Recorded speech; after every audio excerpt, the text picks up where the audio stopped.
Express, Kevin Laramee, joined by Tristan. Tristan, covering the impact, there's never a dull moment. Yeah. Big victory, 3-0, but all we talk about right now is, might be only 10 games left for Piatti in Montreal. Yeah, odd moment at the last minute. They announced, obviously, that Ignacio Piatti was the man of the match, as you would, two-goal performance. As usual. But first thing that Nacho Piatti says, well, actually, I wasn't sure because I wasn't watching. I was, in the interview room to talk to Mauro Biello, as you would. But he's saying that these might be his last 10 games. Where do we even start, Kevin? Where do we start? Oh, let's start with the game and let's finish with Piatti. All right, okay. 3-0 win for Montreal, a big win again. Montreal needed to win tonight. We were talking about it last few weeks, how Montreal needed to get on a run, to get on a streak to bridge those gaps in the standings. And, Montreal did a coup last Saturday, winning in Philadelphia away. Orlando the week before that. But tonight, the Impact won the third straight victory. First time this season Montreal's get 3 in a row. And, Montreal is close to being a contender for the playoffs now. They're making a playoff push, that's for sure. You've got 3 straight wins, and then you got 3 straight home games. Yeah. That was the most important of the 2 games. There's two games this week, obviously, with Chicago, and then the game at RSL against RSL. Yeah, here. It was the most important game for the Impact. It wasn't the most important game for Chicago. Yeah. Chicago has a game in Toronto. Indirectly, and Impact fans won't like that, Toronto FC actually benefits from Montreal winning today against Chicago. Toronto becomes pretty much the sole supporter shield contender at this point. It's theirs to lose. Yeah. But we'll talk about this another day. We'll have plenty of time. Montreal opened up the scoring with Piatti. Who else? A goal that was, out of nowhere. And that's one thing Nacho has been able to do over the last few years is create goal opportunities and create goal from nothing. It was just not even a dangerous cross by Duval. Ball bounces weirdly. Piatti finds himself alone with the keeper, chips up, and it's 1-0 Montreal. Well, I feel like that's the Impact really taking advantage of certain opportunities. There was a player injured. I forget his name, but a player was injured. Defender for Chicago. Yeah. Yeah. So and then Jonathan Campbell, is it? I think so. No, it's Christian Dean. So Christian Dean comes in at the 6th minute, right? He comes in at the 6th minute. It's his Fire debut. It's his debut with the team. No pressure, buddy. His first touch of the ball was a failed clearance, which basically amounts to a direct pass to Nacho Piatti, which is pretty much in the top 3 in MLS players to not pass the ball to inside the 18-yard box, and that's exactly what he did. Well, first of all, you don't want to do a pass to the opposing team, and when you do, the last one you want it to have is Nacho Piatti because he's clinical, and Nacho Piatti is back to the Nacho we have learned to love over the last few years. Nacho is fully healed from his groin adductor injury, and I remember the words you told me after the All-Star games, Kevin, I'm finally feeling good. It's been a month I haven't been feeling good, and now I am. And now we're seeing Nacho Piatti with his legs back under him and having the legs to follow his ambition on the pitch. Yeah, definitely. I mean, if he wasn't feeling good, it sure looked like it did. Third 2-goal performance. One of the first, I want to say, convincing, conquering, the conquering Nacho that we know of. We know this player. He played there, and we know who this guy is, and it's finally this guy is back. And, you got to say, you got a healthy Nacho who's really performing. Yeah. And then you've got Jameli right behind him, and then you've got Samuel Piette, who in 2 games has been doing really well defensively, really, acting like a bulldog, running at everyone, getting the balls back. For a team that played counterattack for 90 minutes and still won 3-0, Piette was really important. Yeah, and it wasn't his best performance as well. And he was the first one to say that, look, it was a little more difficult tonight. And Samuel Piette, he mentioned in French post-game in the locker room how he was a little nervous today. It was a little more like little butterflies in his stomach before the game, and had some pressure. And with the performance that he did put in his first game, team of the week after 90 minutes with the club, it's kind of hard to continue that type of performance. But Samuel Piat did well enough tonight to protect the back line, and I don't think it's a coincidence. 2 games Piat is here, there's no goals conceded, but it's the look of it too, and the defense, the back line just look totally strong and totally confident with Piat with them. Yeah, well, pure D-mid coming in, trying to get balls back. Patrice Bernier was kind of doing that job before, but, Bernier didn't always play that position. He didn't always play that style. But, of course, Butterfly's coming in. It's his first game. Well, it's his first game in an Impact shirt. But, interesting stat. Piat is unbeaten at Stade Saputo. He's two wins. One for Canada and one for the Impact. And hopefully that'll pan out, and it's just another incentive for him. It's the first time he actually has to make a playoff push. Right? Well, yes and no. He did experience it in lower leagues, especially in Germany. We're not talking about the same playoff. Yeah, I know. It's a promotion type of playoff. It's after your season. It doesn't really count. But let's address the situation now. We've talked about the game. We've talked about the 3-0 win. There was a penalty. Mancosu scored a penalty. He won it. He should have passed it, though. It was okay, all alone with the keeper, but there's like 2 Montreal Impact to his right that are totally free. He wants to finish it because he can't score.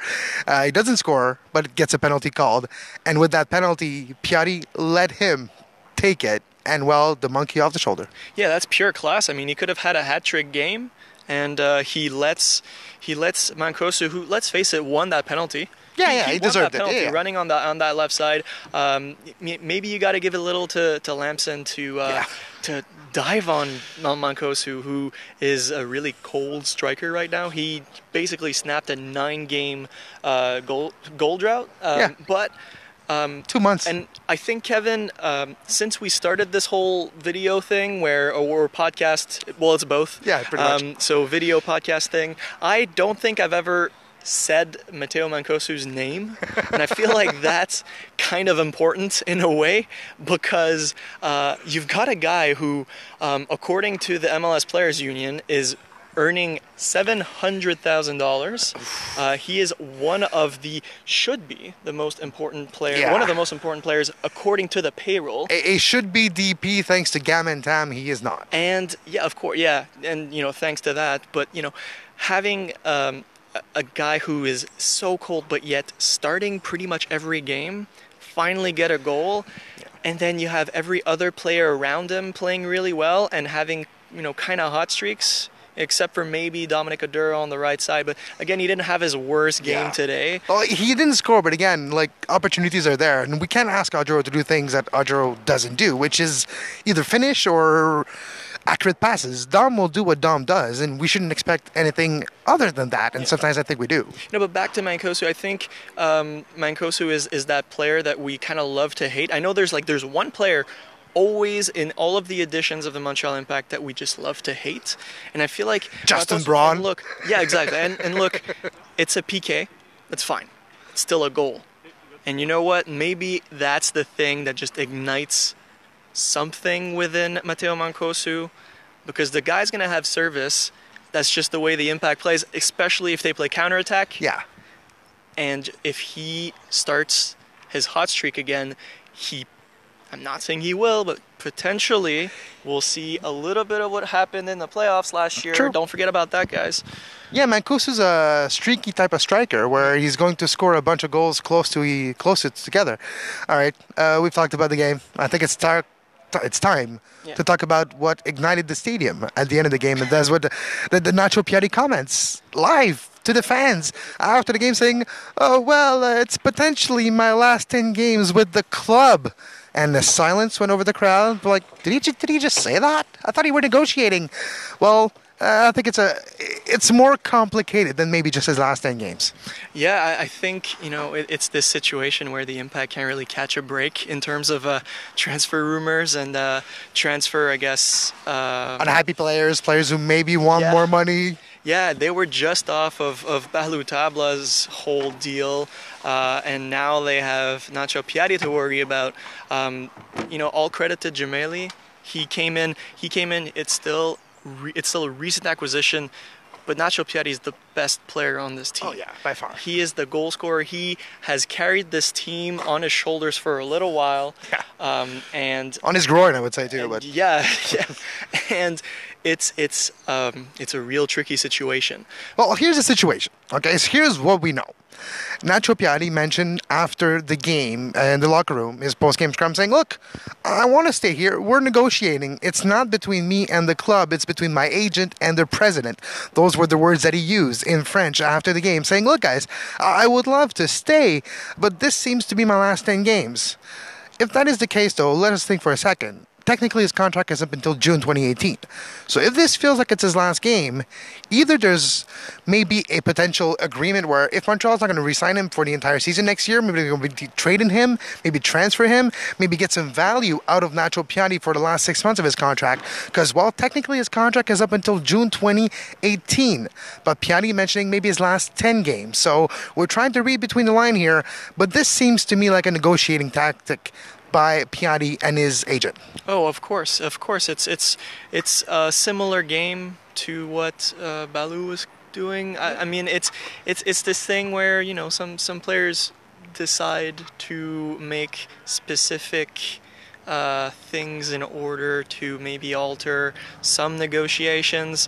I mean, if you want to speculate, Kevin, I'm good at that. So. You want to open the game? Let's open the Pandora's box. Nacho Piatti, and we were kind of talking about this off air.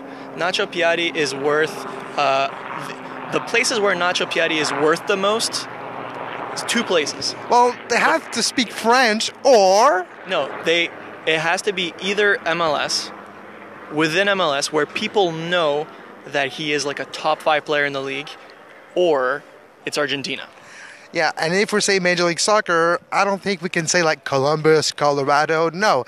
Nacho Piatti's in Montreal because he can speak French as well as the Spanish community. But he can actually make himself understood in French. I don't think it's a coincidence that he's here for that reason. And I don't think it would be a coincidence to see Nacho Piatti maybe go to a LAFC, maybe a Galaxy. They're going to need DPs very soon.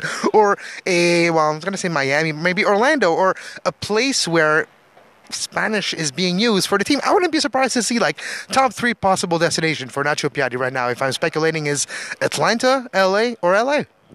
Well, yeah. I mean, if we really want to go into the depressing route, I would want to remind everyone of a quote that Nacho Piatti said 2 weeks after he became here. Yeah, probably in the first 2 weeks, where Piatti legitimately said that this was kind of like a stepping stone team in order to go probably to New York or Miami. There's no Miami, but there are different teams, and you can't take away the fact that some players may be signed for a team in order to get to someplace else. I don't think Piatti is unhappy per se, as in like he hates to play for the Impact. I don't think that's the case, Kevin. But if Piatti decides to not feel happy at the Impact anymore and wants maybe a trade to a Galaxy or an LAFC or an Atlanta that are a little bit more towards the contender side and want an MLS Cup earlier. Or has a little bit more money to spend. Because let's face it, one thing this is pure speculation here, but it's with experience, and we've been covering this team and this league for many years. When you're looking at the output, the performances of Piatti and his paycheck, and when you're looking at the paycheck of Giovinco, there's a lot of zeros. Well, there's not that many zeros, but it's the shift before the zeros that changes a lot. And when you're looking at his contribution, when you're looking at his value in Major League Soccer, Nacho Piatti might want or deserves more money. The Impact is not in a spending mood over the last 12 months, and there won't be in a spending mood as well in the next 12 months. So is it maybe a coincidence, or does money talk? Well, I don't think it's a secret to say that Joey Zaputo and the Montreal Impact are are feeling cash stripped at this moment.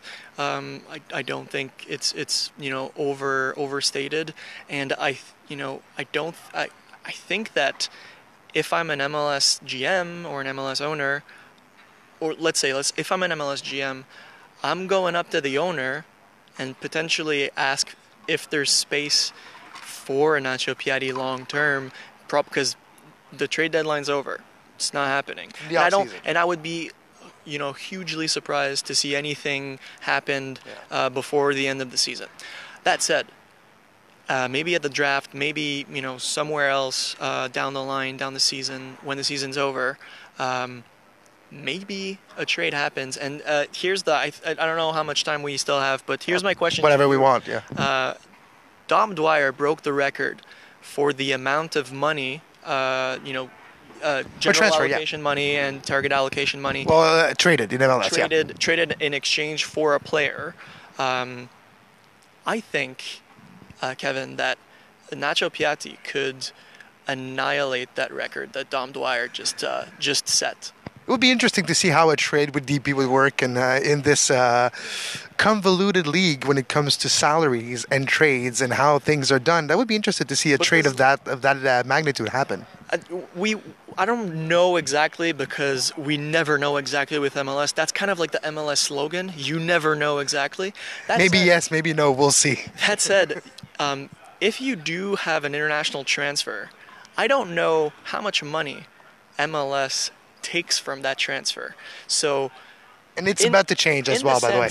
And it's again in the speculation department. But if we're living in a situation where Piatti has to be traded or transferred away, if you trade him to an MLS team for GAM and TAM, you probably keep more money than you would keep transferring him away. I think you're absolutely right. At least you can use that money on your roster. That's the biggest thing sometimes. If you go back to big transfers in the history of Major League Soccer, you had only a certain amount of that could be used for your roster. A lot of the profit has to be used sometimes outside of your roster. So that's how you have training facilities being constructed across the league, and better infrastructures, better stadiums, better cafeteria, better whatever. It's because of some trade and transfers some team did, and they have some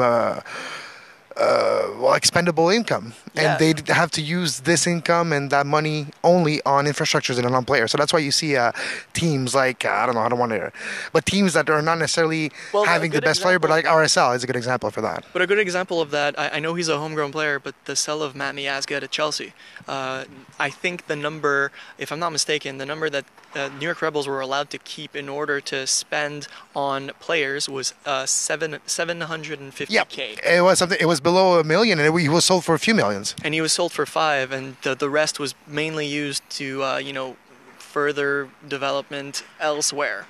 So maybe a trade within is kind of like the best thing, but that's the whole. Will he be traded? If you ask me right now, what day are we? We're August 16th. Yep. August 16th. I don't think he's traded, personally. And my prediction, August 16th. This is a public negotiation tactic by Piatti and his agent to put pressure on the Montreal Impact, to put pressure on the president of the Montreal Impact, Joey Saputo. Joey Saputo was in the stands tonight. He did not look happy when Nacho talked about this, and I don't think those things are a coincidence. So to finish the show, I think Nacho will find a way to sign a new contract with the Impact. Yeah, and I don't think any of the players that walked in front of us were too happy of seeing us talking about this. But hey, Nacho himself, Pasadena, wait, but that was interesting. It's out there. The Pandora's box is open. You can't do anything. You can't do anything to close it when it's opened. It's just like that. Exactly. But positive note to finish the show: Montreal 3-0 for Chicago. Montreal now only 2 points behind Atlanta and Columbus in 5th and 6th position, and Montreal will have a chance to surpass those teams Saturday against RSL at home. Tristan, thank you very much for tonight. Pleasure. As always, I'm Kevin Laramee, and have a great soccer.